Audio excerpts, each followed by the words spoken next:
والمحمود الأحمد مولا ومولانا الثقلين محبوب رب المشرقين والمغربين جد الحسن والحسين أبي القاسم محمد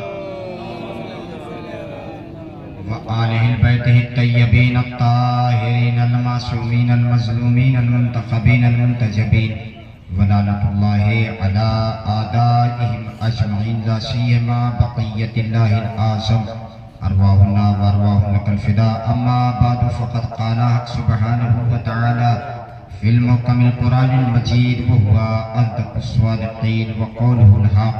بسم الله الرحمن الرحيم. قل لا أسألكم عليه أجرا إلا المودة في القربى. صلوات بيت محمد.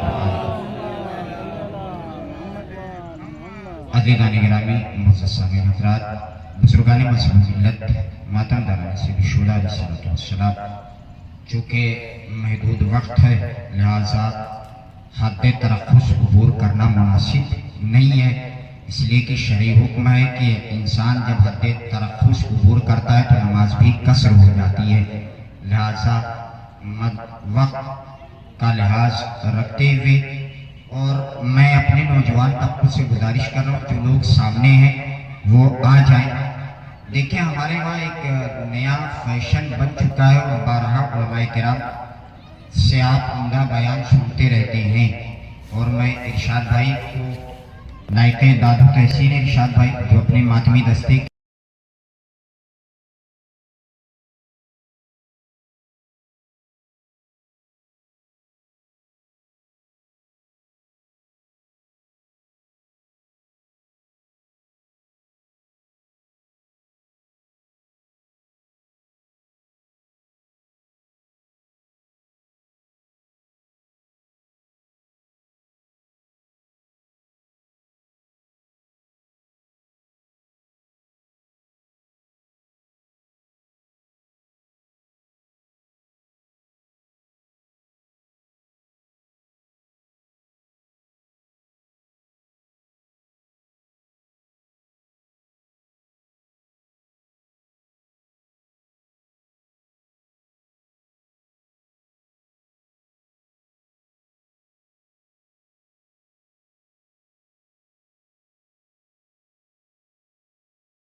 خیموں کی رات پر بیٹھی ہیں. ذرا سوچیں لیکن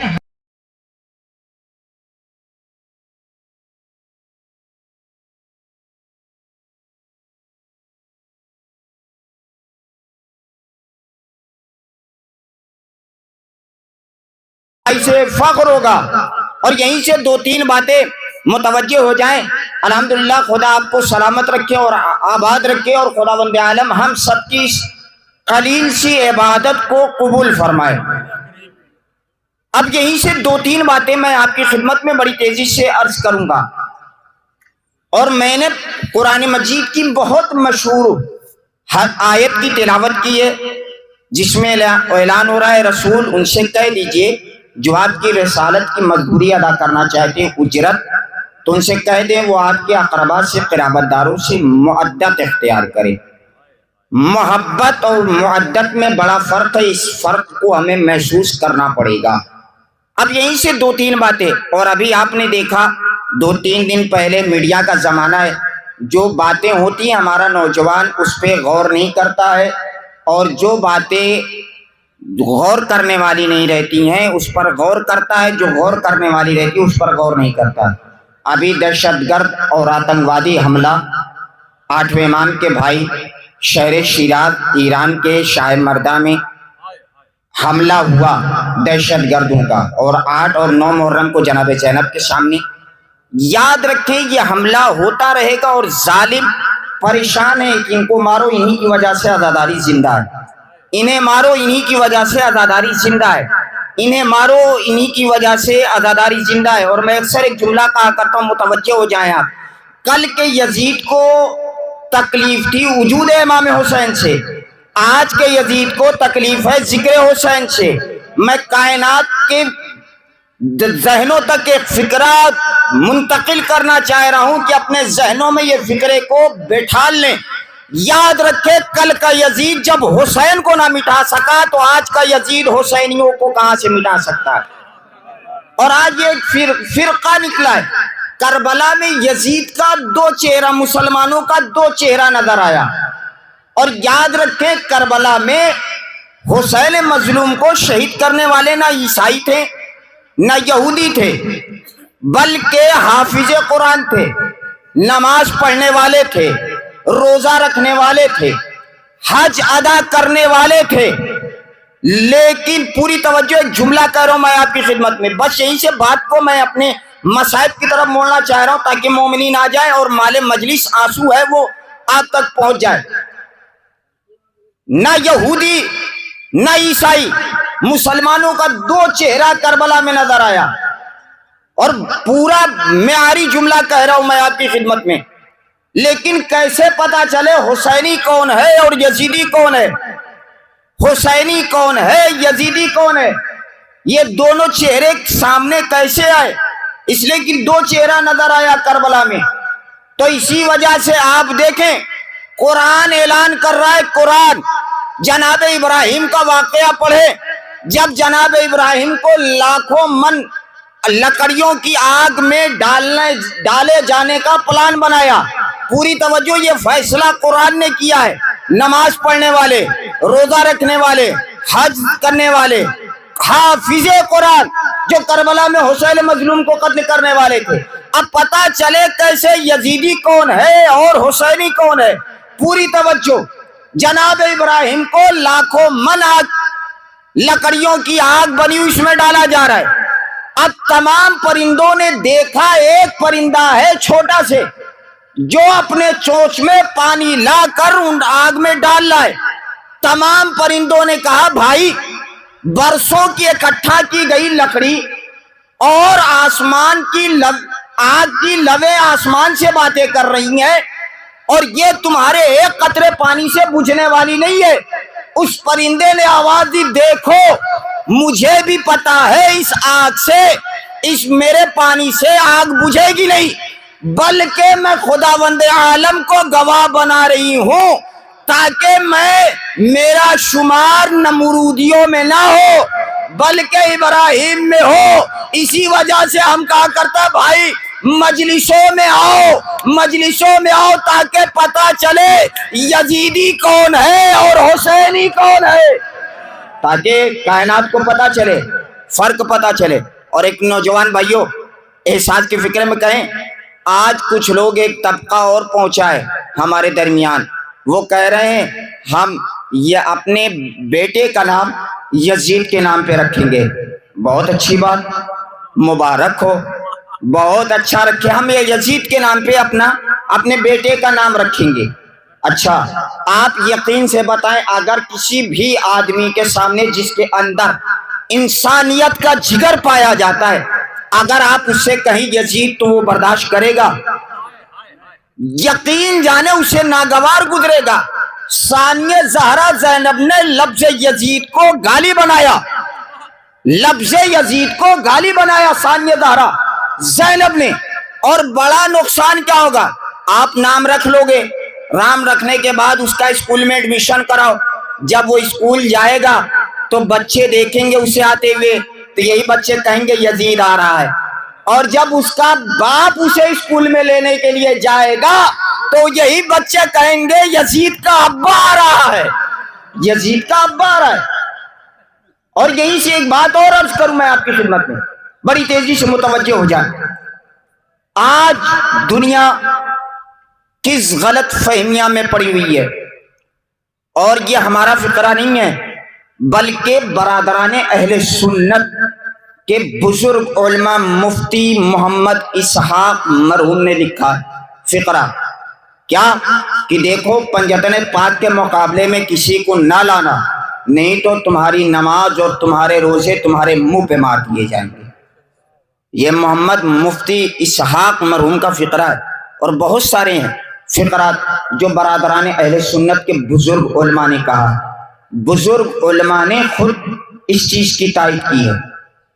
تو عزیزو دوستو، مجلسوں میں آنے میں شرم نہ کریں، اور یاد رکھیں آل محمد کا گھر کتنا غریب گھر ہے، کتنا غریب ہے۔ آپ نے دنیا میں ویسے لوگ دیکھے نہیں ہوں گے، دیکھا ہی نہیں ہوگا آپ لوگوں نے دنیا میں وہ گھروں کو۔ وہ گھر کون کون سے ہیں؟ آپ نے دنیا میں کبھی سنا کہ کوئی 18 سال کی لڑکی ضعیف ہو گئی ہو؟ ایک رسول کی بیٹی فاطمہ زہرا ہے جو 18 سال کی عمر میں ضعیف ہو گئی۔ آپ نے سنا کوئی 4 سال کی عمر میں کوئی بچی ضعیف ہو گئی؟ نہیں سنا ہوگا۔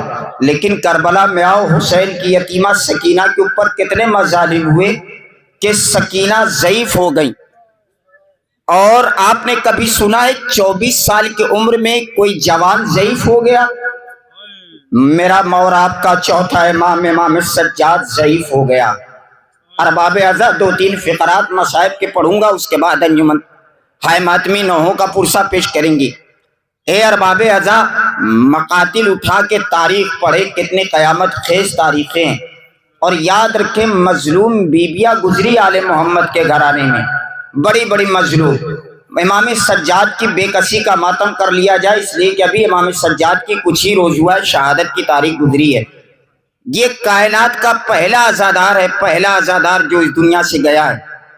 5ویں امام سوال کرتے تھے، بابا اب آپ کی آنکھوں سے آنسو نہیں گر رہا ہے بلکہ خون کے قطرات گر رہے، بابا اب آپ ذرا راتوں کو آرام کر لیا کرے بابا۔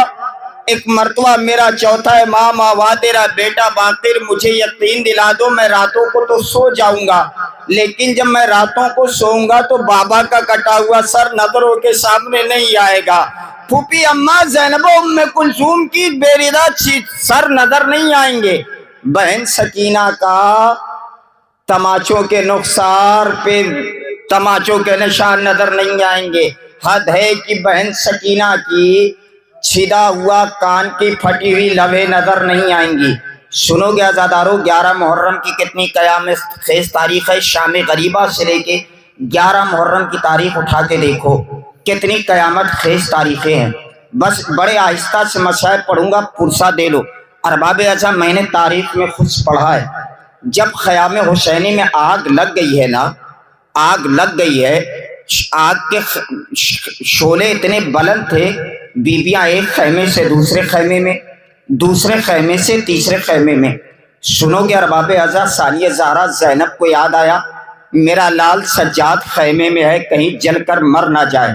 ثانیہ زہرا امام سجاد کو جلتے ہوئے خیمے سے بچانے کے لیے گئی۔ سنو گے یہ ثانیہ زہرا زینب کا احسان ہے، یہ مصائب کا بہت بڑا فقرہ ہے کہ امامت کو بچا کے لائی ہے ثانیہ زہرا زینب جلتے ہوئے خیمے سے۔ اب ثانیہ زہرا زینب جو جلتے ہوئے خیمے میں گئی ہے نا، تو کیا دیکھا، امام سجاد کے سرانے امام سجاد کی بہن سکینہ کھڑی ہو کے آواز دے رہی، بھیا سجاد اٹھو خیمے جل رہے ہیں، بھیا سجاد اٹھو خیمے میں آگ لگ گئی ہے۔ سنو گے ارباب اعضاء، ایک ملعون کا بیان ہے کہ جب مجھے لوٹنے کو شام غریبہ میں کوئی ہاتھ سامان نہ لگا، میں نے دیکھا ایک بیمار و لاغر بستر پر پڑا ہوا ہے، میں نے سوچا کہ اس کے بستر سے قیمتی سامان ملے گا، لاؤ اس کے نیچے بستر کو کھینچتے۔ سنو گے وہ ملعون آگے بڑھا، بے رحمی سے امام سجاد کے نیچے سے بستر کو کھینچا نا، میرا بیمار امام منہ کے بل زمین کربلا پر آیا۔ اللہ اکبر۔ ارباب اعضاء، شرم کر کے کبھی گریہ نہ کرو، اللہ نہ کرے ہماری زندگی میں وہ وقت لائے کہ ہم امیروں جیسا روئے بلکہ غریبوں جیسا روئے۔ سنو ارباب ادا، جب رونا نہ ہے نا غم حسین میں نمازوں میں توبہ کیا کرو۔ اللہ کون سی ہماری آنکھوں سے گناہ ہوا ہے، ہم سے کون سا گناہ سرزد ہوا جس کی وجہ سے ہماری آنکھوں سے غم حسین میں آنسو نہیں نکل رہا ہے۔ سنو گے ارباب ادا، اس مظلوم امام جو پوری زندگی روتا ہوا اس دنیا سے چلا گیا ہے بابا پر، اور یہ کہہ رہا تھا بابا رونے کا جو حق آپ پر تھا میں ادا نہ کر سکا۔ اللہ اکبر، بابا جو حق تھا وہ میں ادا نہیں کر سکا۔ خود میرا مولا سجاد فرماتے ہیں کہ میرا بابا کربلا کا واحد شہید ہے، دنیا کا واحد شہید ہے جسے ہر اسلحے سے مارا گیا ہے، ہر اسلحے سے وار کیا گیا۔ میرا مولا سجاد خود ارشاد فرماتے ہیں۔ بس ایک روایت پڑھنا ہے ارباب ازا، آپ نے دیکھا ہوگا، آپ بازاروں میں جاتے ہیں ذبیحوں کو دیکھتے ہیں، جب جانور ذبیحوں کو ذبح کرتے ہیں، جو قصاب جانوروں کو ذبح کرتے ہیں تو کیا کرتے ہیں؟ پہلے اسے پانی پلاتے ہیں، دانا کھلاتے ہیں۔ لیکن امام سجاد جب گلیوں میں گزرتے تھے تو ایک مرتبہ قصاب اپنے جانوروں کو چھپا لیتے تھے۔ مولا نے سوال کر لیا، یہ بتاؤ جب تم یہ جانوروں کو ذبح کر رہے تھے اسے پانی پلایا تھا، اسے کھانا کھلایا تھا؟ قصاب نے آواز دی، مولا ہم قصاب کا دستور ہے، ہم جب جانوروں کو ذبح کرتے اسے پانی بھی پلاتے ہیں، کھانا بھی کھلاتے۔ میرا بیمار امام کربلا کا رخ کر کے آواز دیتا ہے، بابا اے بابا جانوروں کو بھی بھوکا پیاسا ذبح نہیں کیا جاتا بابا، لیکن کربلا میں آپ کو بھی بھوکا پیاسا ذبح کر ڈالا گیا۔ اللہ اکبر، ارباب ادا خدا کوئی غم نہ دے سوائے غم آل محمد کے۔ اے ارباب ادا، ان اشک ادا کی قیمت ان سے پوچھو جنہیں رونے نہ دیا گیا ہے۔ روایت بتاتی ہے کہ سید سجاد مستقل اصول کے ساتھ چلا کرتے تھے، جس اونٹ میں زینب کے ساتھ سکینہ بیٹھا کرتی تھی۔ ایک مرتبہ جیسے ہی شہزادی سکینہ رونا چاہتی تھی، سید سجاد ہتھکڑی دکھا کے کہتے تھے، بہن سکینہ نہ رونا، شمر تماچے مارے گا۔ اللہ اکبر، ارباب ازا، ارباب غم، جب امام سجاد کے پاس وضو کے لیے پانی آتا تھا نا، میرا بیمار امام تڑپ کر بابا کی پیاس کو یاد کر کے روتا تھا۔ سنو گے ارباب ادا، بس ایک روایت، مجلس تمام۔ 11 محرم کو جب اہل حرم کا قافلہ اسیر کر کے تیز دھوپ میں دوڑایا جانے لگا تو ایک مرتبہ ثانیہ زہرا زینب کی نظر پڑی مولا سجاد کے چہرے پر۔ کیا دیکھا؟ مولا سجاد کو غش پہ غش آ رہا ہے، مولا سجاد کو غش پہ غش آ رہا ہے۔ آواز دی، میرے لال سجاد کیا بات ہے؟ کہے پھوپھی اماں دھوپ کی شدت سے بیڑیاں اتنی گرم ہو گئی ہیں، بڑی اذیتیں دے رہی ہے، بڑی تکلیفیں دے رہی ہے۔ سنو گے ارباب غم، ارباب ماتم، سنو گے۔ ایک مرتبہ راوی کہتا ہے ثانیہ زہرا زینب نے جو سجاد کی بیڑیوں کی طرف دیکھا نا، اب ایک مرتبہ ثانیہ زہرا زینب کو غش آ گیا۔ راوی کہتا ہے جب زینب کو غش فاقہ ہوا، میں سجاد کی بیڑیوں کی طرف دیکھا، ارے بیڑیاں اتنی گرم ہو گئی تھی، ارے بیڑیوں کی گرم کی وجہ سے سجاد کے پیروں کے گوشت کٹ کٹ کے زمین کربلا پر گر رہے تھے۔ ثانیہ زہرا زینب نے آواز دی، اے میرے لال سجاد، تیری پھوپھی بڑی مجبور ہے میرے لال، ارے تیری پھوپھی کے پاس ارے ایک قطرہ پانی نہیں جو تیری بیڑیوں پہ ڈال دے تاکہ تیری بیڑیاں ٹھنڈی ہو جائے، تیری پھوپھی کے سر پہ چادر نہیں جو تیری بیڑیوں پہ ڈال دے۔ ارے یہ کہہ کر ثانیہ زہرا نے آواز دی، میرے لال سجاد، تیری پھوپھی کے آنکھوں میں تھوڑے سے اشک ضرور بچے ہیں۔ یہ کہہ کے زینب نے اپنے رخسار کو سجاد کی بیڑیوں پہ رکھ دیا، آواز دی، جب تک سجاد کی بیڑیاں ٹھنڈی نہ ہوگی زینب اپنے رخسار کو نہ اٹھائیں گی۔ واہ حسینہ، واہ واہ، انا للہ و انا الیہ راجعون، رضا بقضائہ و تسلیما لامرہ۔